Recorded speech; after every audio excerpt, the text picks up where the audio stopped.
So yun guys, nakuha ko na naman ang libre yung 16k UF token. Kaya sa video na to guys, papakita ko sa inyo kung paano ko ginawa yon, kung paano ko nakuha ng libre at hindi na ako gumastos yung dito sa 16k UF token. Kaya panoodin nyo na lang guys buong video.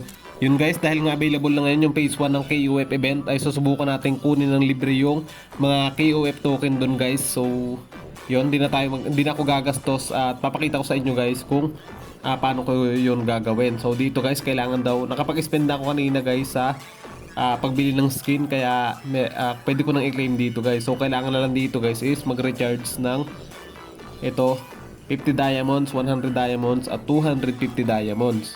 Yung recharge task guys ang susubukan natin kunin ng libre kung kaya.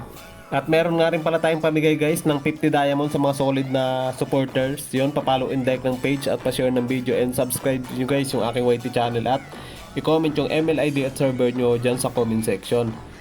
So yun nga guys, dito ay kailangan daw natin mag-recharge ng 50 diamonds, 100 diamonds at 250 diamonds. So yan yung susubukan natin kunin guys. So simulan na natin. Eto nga pala guys, yung gagamitin pa rin nating application, yung Joy It. So isa to guys sa mga pinagkukunan ko ng libreng diamond sa Mobile Legends. So susubukan natin guys kung gumagana pa rin to hanggang ngayon. At comment nyo na rin dyan guys kung nasubukan nyo na tong application na to at kung gumana pa rin to sa inyo hanggang ngayon. So meron dito guys na mga mini games para na pwede nyo laruin para magkaroon ng extra point. Pero guys, mas maganda kung ipapagamit nyo yung code nyo sa iba, sa new user ng Joy It, para mas malaking points yung makuha nyo. Ipagamit nyo yung code nyo guys at ilapag nyo na rin yung mga code nyo dyan sa comment section para i-share ko sa aking group. So dito guys, piliin natin yung Mobile Legends at eto 5,000 guys yung pinaka max na pwede nating i-redeem kapag meron na tayong points. So 300 na lang guys kasi walang 250 na kayang i-redeem dito. So 300. Lagay nyo lang yung ML ID at server nyo dito guys, then click nyo yung redeem.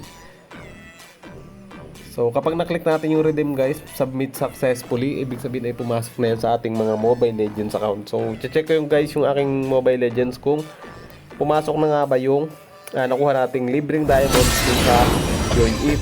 So hindi na ako gumastos guys at yun, subukan tingnan natin guys kung gumana nga. So nadagdagan na guys yung aking diamonds dito kanina 9,600, ngayon naging 9,936. So 300 plus din guys yung nadagdag. At ito na, pwede na nating i-claim yung lahat ng total of 16 KUF token. So nakuha ko na rin lahat guys ng KUF skin, kaya yon, hindi ko na magagamit tong KUF token na to. Ilalagay ko na lang pala dyan guys sa comment section yung link ng application na Joy It na ginagamit ko at isa sa pinagkukunan ko ng libreng diamond. So eto na nga guys, nakuha na natin yung 16 KUF token. So eto guys, na-obtain ko na yung mga KUF skin, kaya hindi ko na rin magagamit yung token. So yun guys, lapag nyo na rin dyan yung ML ID at server nyo sa comment section. Comment nyo na rin dyan guys kung nakapag-redeem na kayo dito sa Joy It application. So yun lang guys.